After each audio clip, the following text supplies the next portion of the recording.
Greetings everyone. My name is Tami Akambongo, Umbongo, Umbuyisa, Ungaleza, Undima, Usondisa, Umvemnyama, Ozalwa komanzana, Okhumalo, Umtungwa, Omdleke. Kalomazwi ndithi, welcome to the State of the Arts with Tami Akambongo, a show that is created by the Creative Passport. In this show, we speak to the practitioners of the cultural and creative industry, whereby they unpack some of the issues that we raise. Don't forget to subscribe, to click the notification button on our channel, and also like and or dislike our videos, and share your comments and the question so that our guests can engage with you. Today, our guest is none other than Sibongile Mngoma, who is a professional musician, is also the president of for the Arts, and also president of SAMRO, which is the Federation for the Cultural and Creative Industry in South Africa. So we are going down the memory lane. We had an interview with Sibongile Mngoma, whereby we wanted to ask her about some of the burning issues. One, we spoke to her about the importance of education, why it's so important that artists need to go to school and educate themselves, and also because she went to study as far as studying law. So we want to know, Uguti, how was that experience, and what was the thinking beyond just studying law. And also because she won the Rolex and Mentorship program, we asked her views about and the experience, and also cover in terms, what does she think about the mentorship in South Africa generally, and also for her to tell us what does she think it's missing in our cultural and creative industry in South Africa. We also ask her about her views on President Cyril Ramaphosa, and also we speak to her about the government funding models, because as you know, in South Africa, how the government funding model, is it working? What is missing? We also speak to her about the experience of her on that National Arts Council 60 days sit-in, sort of like revisit, and also find out Uguti, how does she feel about the PESP outcomes. You know, as you know, a lot of artists were started to be paid when she visited the National Arts Council. And also she's got this new hashtag that she's pushing with Abahlali Movement Drive, which is hashtag Overhaul DSAC. What does that mean? What does she mean when she says, you understand, that the Department of Sports, Arts and Culture needs to overhaul? We are going to hear her views. And also she and Abahlali visited SAMRO to find out about what is happening in terms of SAMRO and what they are meant to do for the artists. So she's going to share some of the views on that. And then I'm asking her about her vision. You know, she's got this vision for the Robben Island Museum because we are dealing with corrupt politicians and people of the government. So she's got this brilliant idea, you understand, on what needs to be done on Robben Island. And then she's going to give us her closing remarks. So without wasting any further time, let's go and check out the interview with Sibongile Mngoma. I'm hoping you're going to enjoy. Let's check it out.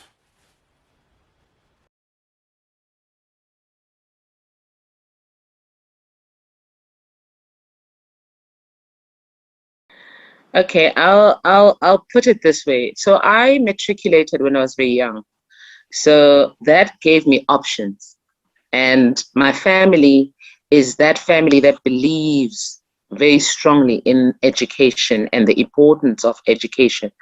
So I always say I only discovered later on in life that I was homeschooled in school, because I would go to class like all kids, and I would be taken to the principal's office to be extra schooled. So that for me is what I would describe as homeschooling, but inside the system, because then I could still function like a normal child, but be afforded the privilege of being a homeschool child. So by the time I matriculated, my interest in gaining knowledge had been piqued. And I just wanted to know as much as I can about everything, and I always felt like there's a restriction somehow when you're in matric or when you're in high school to say you need to go with this stream or that stream. And I wanted to learn history. I wanted to learn economics. I wanted to learn mathematics. But you know how our system worked. You just had to choose one and go with it. So because I loved words, I ended up doing the human sciences. So I did a history, biology, and biblical studies. So when I got to university, I did my first year BProc at the University of Zululand. That's where I started, because straight after matric, I went to study law. I didn't go and study music or drama or anything. So after that, then I went to UCT, where I enrolled for a BA law degree, and that is where I eventually changed it to major in drama and Greek and Roman literature and thought. And so that's where my interest in the classics was formed, I guess, because then that's why I went into what's it called? Drama in education and community theater. That was the study that I did in honors. So sorry, I'm just being disturbed because I'm on my phone. It keeps flashing and doing funny things, and I keep losing my train of thought. Forgive me there. So yeah, I studied a lot of things, and I even went back in 2008 to UCT to study LLB, but I didn't finish. It just wasn't working out. It was the environment was not conducive for someone like me who is used to learning easily. The system had changed so much, and the push was for those who could pay for themselves to stay for as long as possible, so make their journey as difficult as possible.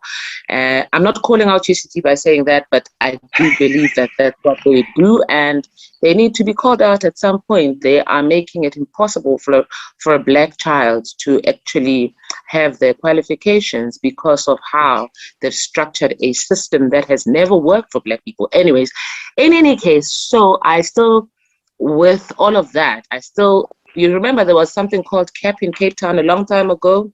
I got a senior certificate in community theater from there. And then I went and studied at the Accademia Musicale Chigiana in Italy, which is what you couldn't pronounce just now, Tammy. That is in Siena, in the south of Italy.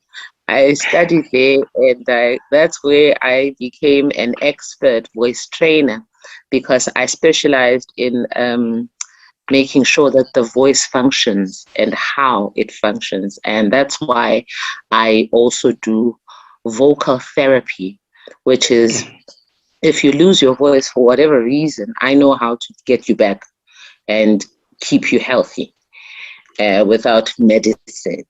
So I don't think big pharmacy would like big pharma would like me for that, because I would say you don't need that medication. You just need to know how to work with your system so that you are able to function for longer. And that's why sometimes people ask me, at your age, how is it that your voice has gotten better? Because I got out of the mess that was taught to me at an earlier age and got into a healthier way of doing things, because I understood my physiology and how to work with it. And that's what I do, and that's what I teach people. So yeah, I've studied a lot of things. I've done a lot of crazy, funny things that are interesting. And some would say, wow, so much privilege. I am not ashamed of the privilege. I am ashamed that we don't all enjoy that same privilege. It should be easily and readily available to every South African child. You should be able to have the choices that I had to say, if I want to study for 8 years and get 9 qualifications while I fail one, it's okay, because hey, what's one qualification that you didn't get out of 8 others that you did get? So, I wish that that's the type of privilege we could all talk about and say, I studied everything under the sun except for medicine, So yeah, I've always wanted to be a lawyer. When I was 15 years old, my house was burnt down by a relative. So after that house was burnt down and the police didn't do their job, something inside me woke up, and I just didn't want to fight physically with somebody. I wanted justice to be done. And I made a decision then that I would become a lawyer just to get justice for us, for that house that was burned, and we never got any justice. And we lost everything. I just remember I had some really beautiful new clothes that I didn't take with me because we went on holiday and we came back and the house was burning. So I just remember thinking, my beautiful clothes. Now I was in boarding school, so your beautiful clothes meant when you get to boarding school, you're that kid that has got nice new clothes. And because we're from Joburg and our boarding school was in KZN, all those Joburg kids that always had the latest fashion. So when I get home and my clothes are burnt, can you imagine? Now you're thinking, how the heck am I going to survive this? So I decided to become a lawyer because my sense of justice was shaken.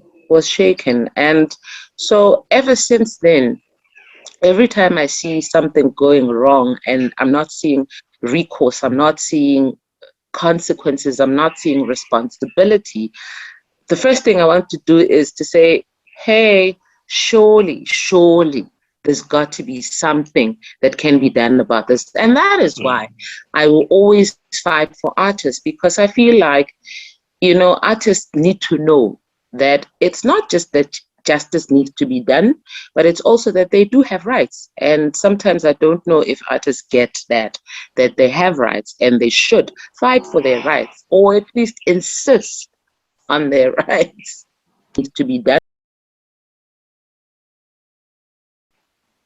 Okay, so as the program is called Mentor Protege Program, it's literally you take a young person and you pair them with an experienced and well-established artist so that they can take them through the paces of how the industry works and what they need to survive. And I worked with Jesse Norman in France for 2 months. And in that time, the biggest thing that I took, my biggest take out of that engagement with her was that I don't want to die and nobody remembers me. I just, because I remember we had this conversation this one day and she said, what is the one thing that you would hate to happen to you? And I said, I would hate to die and people forget that I lived. I would want to leave a legacy that is meaningful and has shaped and helped somebody. And so that period, that mentorship is what framed my thinking from just wanting to sing and get paid and get a little bit of spotlight and all of that, because I never wanted fame. I just wanted people to know that I can sing so that I can get the roles that I like and do that and get paid for that. And for the rest, leave me out of it. And that's why I never wanted anything that put too much spotlight on me. And yeah, so my take from Jesse was, I just want to make a difference, enough difference in somebody's life that for generations to come, everyone will say, that is actually what Sibongile Mngoma did. If I was pioneering for South African opera singers, that should be remembered. It can never be written out of history, And I've always felt like the reason why I answered like that is because I felt like I was being written out of that part of the history. I was pioneering in that space. And suddenly other people were now being put out there as the first of and this and this. And I'm like, no, it's not. We were there before you, and we've been doing this, and we are still doing it. So don't write us out of history, and don't kill us before we did. So, so that is what came out of that interaction with Jesse Norman. The need to fight for your place in history, the need to not just be remembered as a pretty face or a pretty voice, but to be remembered as somebody who had substance.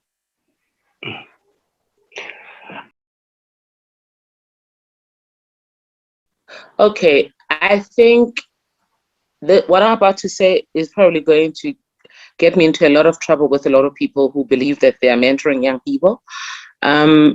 We don't have mentorship in the cultural and creative space in South Africa. We have cloning. People clone themselves in young people. Now, mentorship is bringing out the best out of a young person. And I don't believe we have that in this country. We are constantly trying to create ourselves in our young people. That is not mentorship. In fact, that is abusive. It's a violation of that young person, because they will never know who they were truly supposed to be, because I stepped in as an elderly person and started fiddling with nature. I took away their right, their agency to actually tap into what nature is taking them to. So I don't believe we have mentorship in this country. And whoever says we do, can they prove me wrong then and show me how and who they've mentored, who do not have any of their traits? I think the biggest loss for us is our lack of understanding of what we have. You know, if we wanted to be big global players, we would essentially build on what we have so that we can have exchange programs. At the moment, we are sending our young people overseas, but they are not sending their young people to South Africa. What does that say? It says we have not built anything worth sending their young people to. So that's where our failing is. What we keep rushing to go find out there, we are not fixing this side. So essentially, we are saying we have nothing to offer, which is a fallacy, because we have a lot to offer. We have some of the best theaters. We have some of the best cultural and creative minds. We have some of the best talent this world has to offer. Why does it have to be recognized when it goes on an international, on a non-South African stage? I won't say international, because we are also international. You know, when you say overseas, to them that side, when they come to us, they're going overseas. So maybe we need to start thinking of ourselves that way and start thinking in terms of what are we bringing, what are we putting on the table that we can say to people, let's trade. This is where I feel the Department of Trade and Industry is not talking to us enough. The trade and industry of the cultural and creative industries lies at DTI.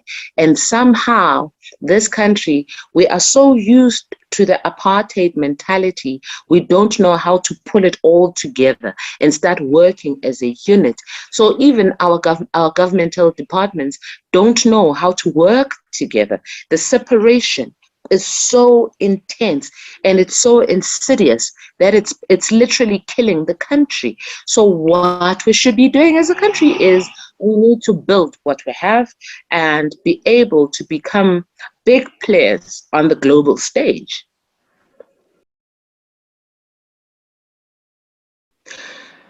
You know, for someone to care, they would have, or not care, they would have to recognize that there is an industry. At this stage, I don't even know if our president recognizes our industry. So for him, the creative industries work when he needs to address the nation and he needs to be on TV I don't know if he understands that's part of the cultural and creative industries, broadcasting and television and radio, all of that is part of the cultural and creative industries.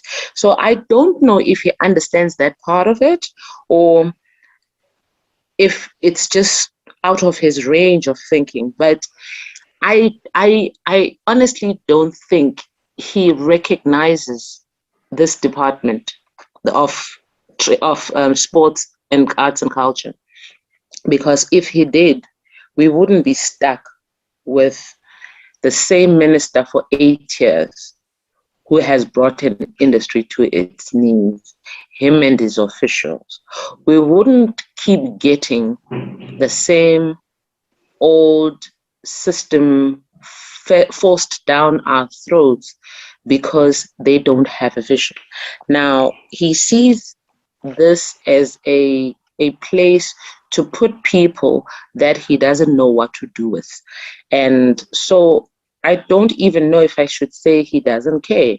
I don't think he even recognizes us. And therefore, I would question his motives in giving a whole budget to a department that he doesn't recognize. So what does he think is supposed to happen to that money? Or what is his plan for that money? I'm calling out the president now and saying he's literally money laundering by having the Department of Sports, Arts and Culture, because he doesn't have a plan for that department. So any money that is being put in that department is literally money laundering. And I'm calling him out on that. And if that means that I will get into some type of trouble and be arrested for it, I'm ready for it and I'm okay with it. But I'm calling out the president and I'm saying he is money laundering with the Department of Sports, Arts and Culture.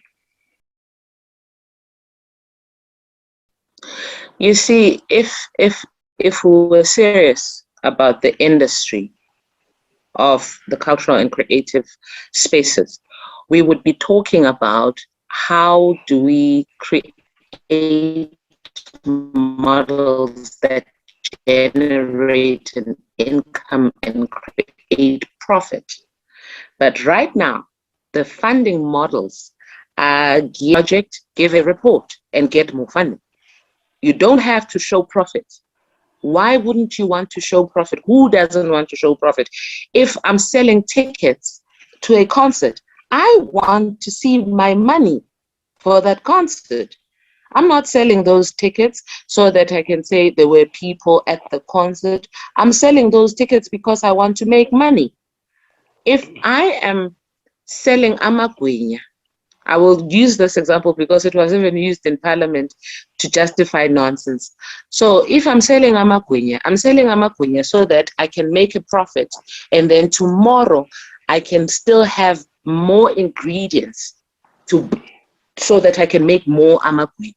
So you start with one dish of amagwinya and you end up with a whole shop that is now a takeaway shop. Now, with the arts and with the cultural and creative industries, what is happening is that the funding model says, don't have anything bigger than this one project at a time mentality. So you don't become a powerhouse. You don't build a dynasty because of how you are able to grow your work. You keep going back hat in hand, begging for enough money to put on a half-baked production, because to put on excellence, you need to put in money. And so by the time you finish doing this production, it's not what you had in mind, because the resources are not what you asked for.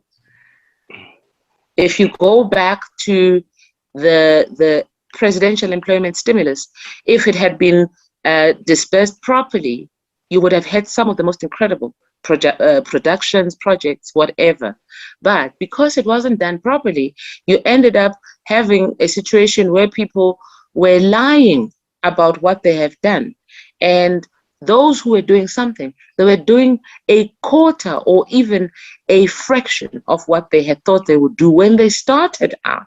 Because you start with a big dream and then you end up doing a little bit of that. And so that funding model is essentially promoting not mediocrity, it is promoting poor standards of delivery. Whereas if funding was available all year round and people knew that when I finish doing this, I can show, look at how amazing what I've done is, and can I please get more than to do 2 more of this, then you multiply. At the moment, the model doesn't say multiply, it says 1 at a time. That's problematic. It says you are saying South African child don't grow, don't multiply. And if our model was saying multiply, then our president would see the profit margins that he wants to see for him to support anything. But the way he's doing it, I will still say it's money laundering, because there's no profits. And any government worth its salt would want to see profits. And if they're not seeing profits, then they must ask themselves, what are they doing wrong? What are they getting wrong? And hence it's important then for us to find ways to be self-sustaining, because with this government, with this department that they've given to us, there is no ways that our children will understand having a dynasty, coming from a dynasty where you come from a family that has left you a legacy you can be proud of. It's only open to a chosen few that are willing to pay. So that uzokwazi ukuthi uthole what is meant, what is literally meant for you. This is not some begging model, anything. People should just be getting, these are the resources of this country. They belong to the people of this country.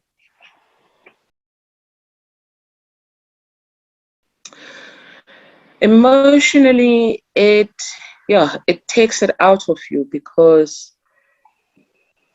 you sort of become like the figurehead and people expect you to be strong for them. And nobody's asking who's strong for you. And nobody's offering to be strong for you. Nobody's standing in the gap for you. So you learn to isolate yourself before they isolate you. And so emotionally, I've become an island. I feel like at the moment I'm an untouchable, and sometimes it can affect close relationships, because I take myself out of situations before they affect me, because for 60 days I had to be resolute and become like steel. You know, I had to become that monument that you couldn't hurt me, you couldn't break me. As I always say, a backbone of steel, but it also had to be, the skin had to be that. It had to be concrete, and you could hit and I couldn't feel pain. And so that has been my emotional stance since the NAC. And it's taken me a while to even thaw out a little bit after that, because even now, those who are close to me will tell you, I'm not the easiest person to get close to, because I had to learn to not rely on anybody but myself. I was surrounded by a lot of people, but I was by myself. As I said, I'm going in alone as an individual. Whoever joined me as themselves on their own. And so I did not become a part of a community. I went there to do a job, and I couldn't become emotional about doing that job. I had to be taikoperag, if I have to use a term.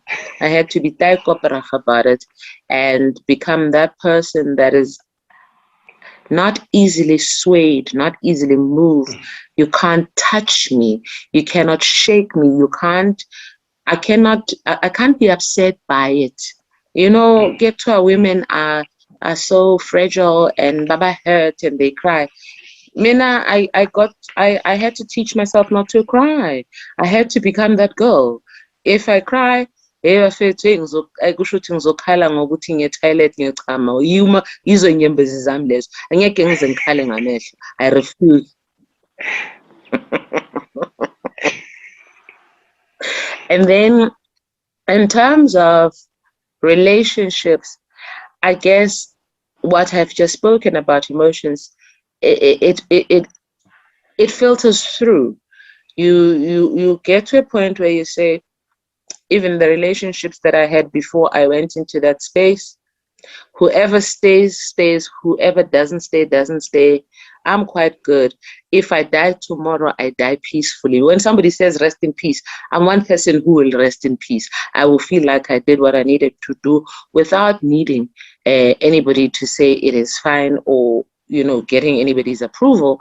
I'm good to go, you know. And in a way, it's a lonely place, but it's a healthy place. Because as lonely or lonesome as it can be, it is also important to know that even when I came into this world, I didn't come with anyone. I came alone. And when I go, I will go alone. So it's okay to be that. And yes, for other people, for the welfare of other people, it can be unhealthy. And I feel sorry for those people who feel like they have been excluded out of my life because I chose a path that takes me somewhere else, because I choose to fight for what is right, not just for other people, but it's just right. It's the right thing to do, you know. If our consciences have died, then somebody needs to say, wake up, conscience, let's do the right thing for a change. And then in terms of people calling me names, well, I've been called names since I was a child. When I look at myself, nothing has left any part of my body because somebody called me a name. You can call me. You see, here's the thing about being called names. When people say you are beautiful, they're calling you names, and it doesn't bother us.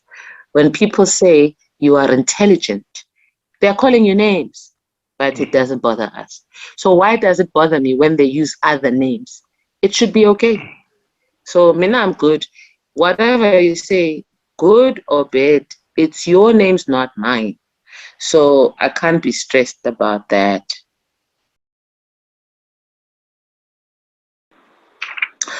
You know, Tammy, Mina, I'm a result-driven person. So for me, when I don't see results, that's when you should ask me how I feel.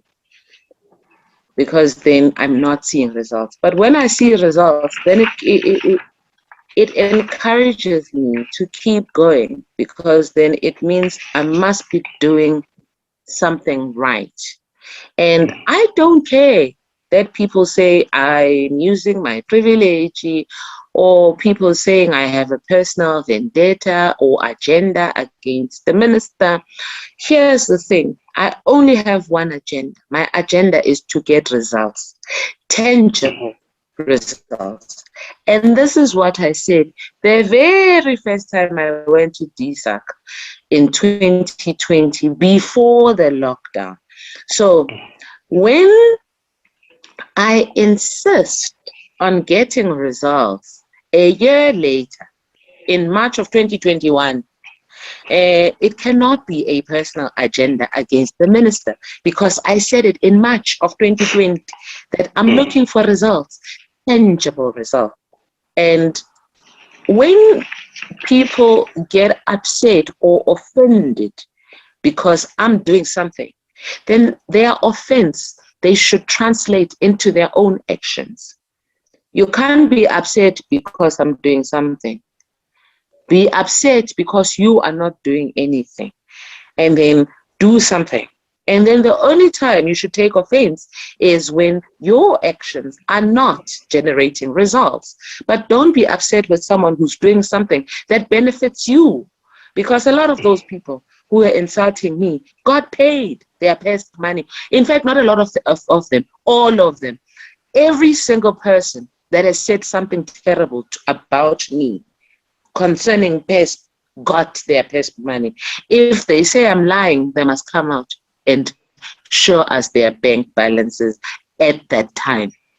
I am calling people out today and say, if you claim after you said all of those horrible things about me on your WhatsApp groups, on your social media, on wherever, after saying all those horrible things, prove me wrong. Were you not one of the people who got that money? So all of them got their money. I'm the only person who didn't get PESP money. I'm the only person. The person that everybody was swearing at is the one person who did not get any money from the NAC. And I stayed there for 60 days. I never left. Other people could come and go. Other people could go out of the building. I couldn't even walk outside. I was just there in that building, sleeping on that floor, making sure that every time they came out, my question was, have you paid people? And then the same people who are being paid will then turn around and call me names. Well, good for them. I hope that it makes them richer to call me names. But for me, I'm happier when I see results. I just want results. And I still feel it's not enough because even now the process has not been completed.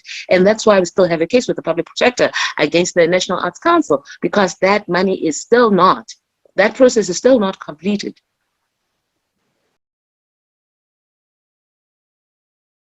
Okay, so you have people who have been working for DSAC or DAC or whichever formulation it has been over the past 27 years, and they have figured out how to work a system and how to breach the system and how to block people out of the system and how to frustrate artists. I mean, I know of one guy who sits with finalized proposals that have even been signed for payment. And if you don't know him, and if you don't know how to be nice to him, your project will be sitting on his desk unpaid. I know this guy by name. And if I'm asked, I'm ready to come out and say, so and so is that guy who doesn't pay people. So if you have someone like that in a department like the Department of Sports, Arts and Culture, if you have one person like that, in a building that is 11 floors high, how many of those do you think you have? And they've been there for a long time. So they know what they're doing. They've been in that system for so long. They know how to frustrate. If you even pick up that phone and you speak wrong, say one wrong word, he will frustrate you. Now, why do we need to keep those people? Because they now talk about personal vendettas. That's a personal vendetta. And that is someone who's just pushing their own personal agenda. So the reason we need an overhaul is because the department should essentially be outcomes-based. It should be outcomes-based. How are we sitting with a cultural and creative industry that is not showing the best results when you have an entire department that is 11 floors high, filled with officials and public servants, and they are unable to assist? We should be having some of the best of anything this world has to offer. We have the resources, but we are not using them properly. So what is it that is going wrong is that you have people sitting in the positions and they're sitting in the wrong positions. So take them out of those positions and put in place the right people that will assist the industry to grow.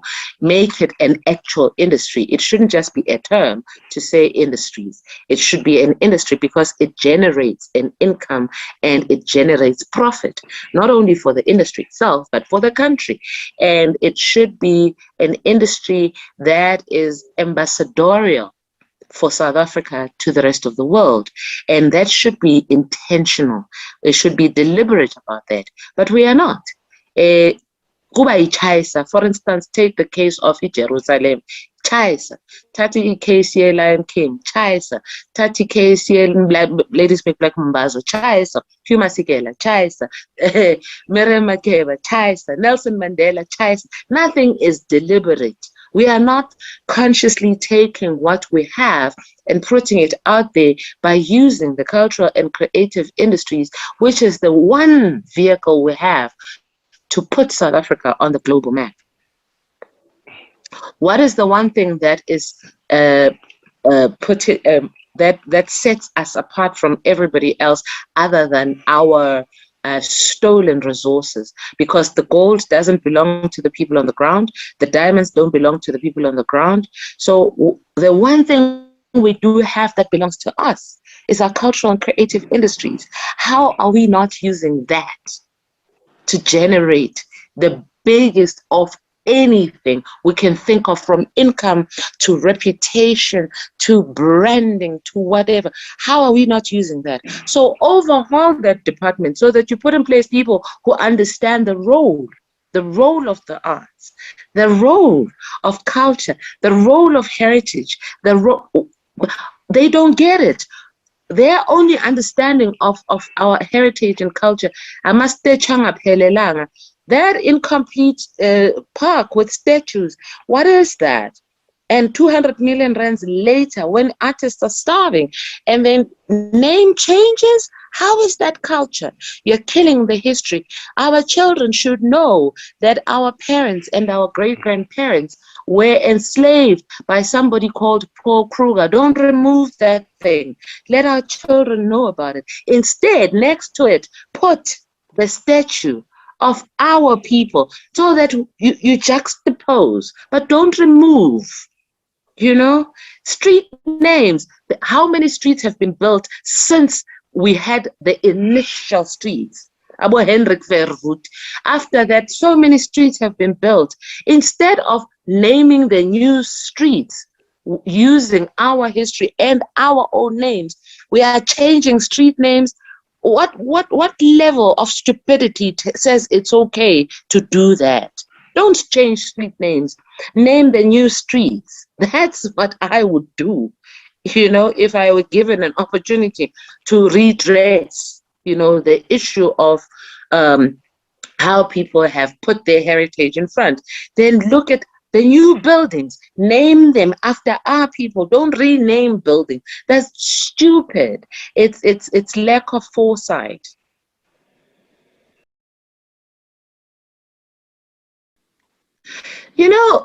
For me, it's not even about the feeling more than the constant questions to myself. Are we achieving anything? Every time we go into these spaces, are we achieving anything? Feelings, I can't deal with them. It's by the way, it's like breathing. I can't be stressing about how I feel, but I'm more interested in, are we getting results? How is our progress? So in terms of SAMRO, we had a very fruitful, productive meeting. And I've received responses.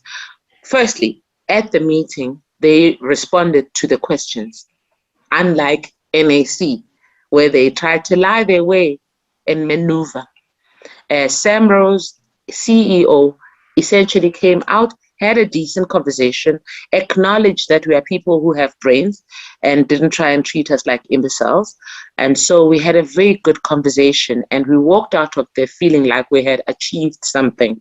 And the questions that could not be answered on the spot, he sent an email and said, okay, here are the answers to those. And I sent him back an email and I said to him, you know what, this is great. But as per our agreement before we left SAMRO, I would rather we have those follow-up meetings, and then you can say exactly what you're saying in this email. Instead of me sharing an email, let's have the same conversation around the table where literally people hear you say this, and if there's a need to unpack any of what is being said, we can still have that conversation, because that is fair and that is right. And it speaks to transparency and continuity, because what happens is we try and rush through things and say, we've done that, and then it becomes yet another box ticking exercise. What we are doing is not a box ticking exercise. We are trying to find tangibles. We are trying to get tangible results. If musicians are dying as paupers, as they say, then SAMRO has to play their role to ensure that that doesn't happen. And if being able to answer just a couple of questions to say, what is your core business and are you doing it? And if you're not doing it, how can we assist you to get it right? Because we can't have artists dying as paupers while you're collecting money on their behalf. How is it that it works for you? How do you sleep at night if you're collecting somebody's money and they're dying as paupers? So let's fix that. Let's clean it up.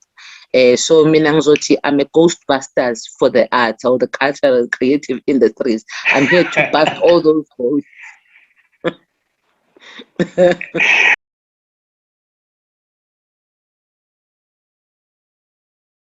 Hey, whew. Okay. So Robben Island. Okay, so Robben.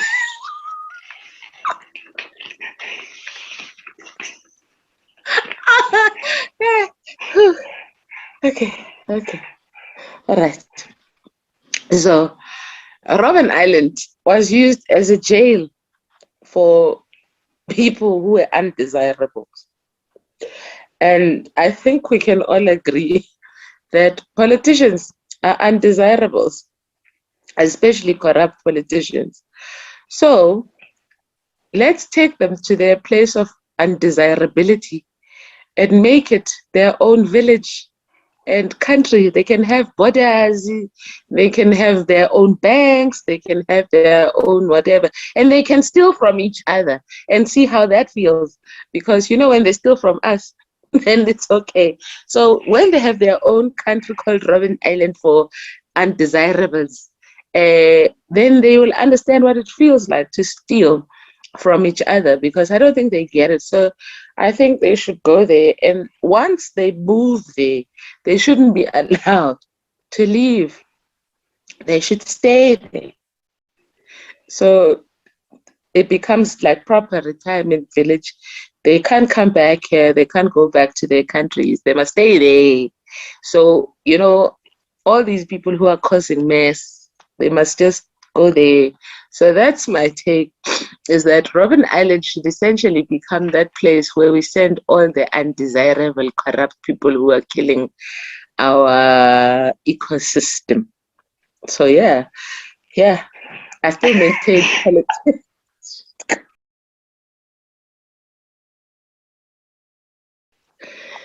Thank you so much for those kind words, Tammy. I honestly would say, for me, what I do is not about accolades. It's not about compliments. What I do is from a genuine place. I genuinely care for people.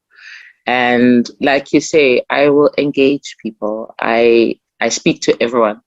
I don't have a sense of superiority to anybody. I feel that if I'm encountering you, if I'm sitting with you for 60 days, how do I walk out of there not knowing your name and where you come from and what you're about? So it's important to me as a person, not as anything, but as a person, generally. I always want to know, who are you? Where do you come from? Do you have siblings? I like to have those conversations. So the fact that it has translated into activism is just a by the way. I didn't go out to say I want to be an activist. I've always just been, I'm just a ghostbuster for the cultural and creative industries. I'll go out there and be like, nah, Ghostbusters. That's me. That's just how I think. That's how I react to things.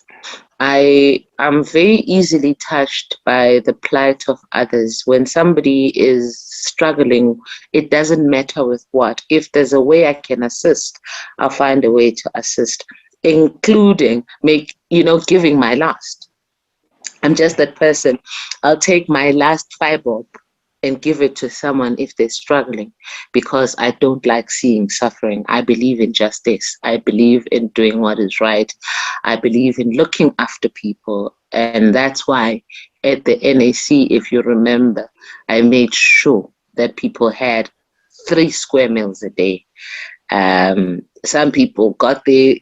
I think some people came there because they heard people are eating, there's food throughout the day, so that's just the way I'm built. I like looking after people, not because I want people to praise me, but because it's just the way I am. And I'm glad that you acknowledge my role, and other people have acknowledged my role in bringing people together at the NAC, because sometimes we rewrite history and we start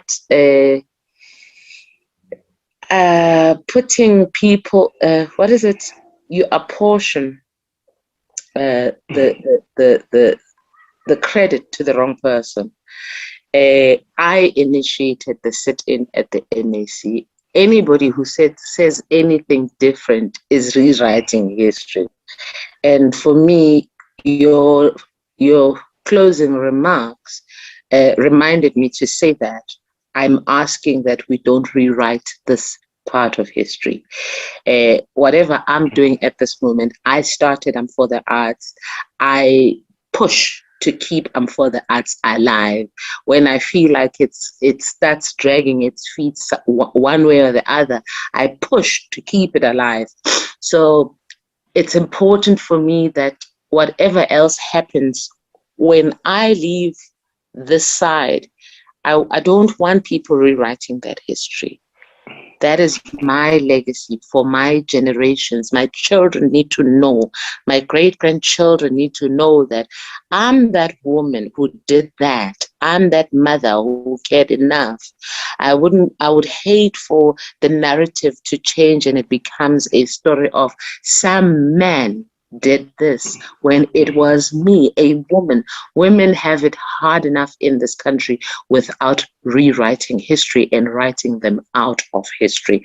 It's a problem that we cannot allow to continue to happen. So as a final parting word, I guess, if I have to fight for anything now, it would be to ensure that this part of history is not rewritten. And to that end, I am writing a book. Because I want to make sure that I capture my own story so that nobody else can tell it any differently, because that's the problem. We've been raised to be humble because somebody needed to benefit from our humility by making us feel like when we are proud of who we are, then we are not humble enough. I don't need to be humble. I need to do the right things all the time, and I need to get results all the time. So yes, I'm writing that book. And thank you for having me on your platform. Wow.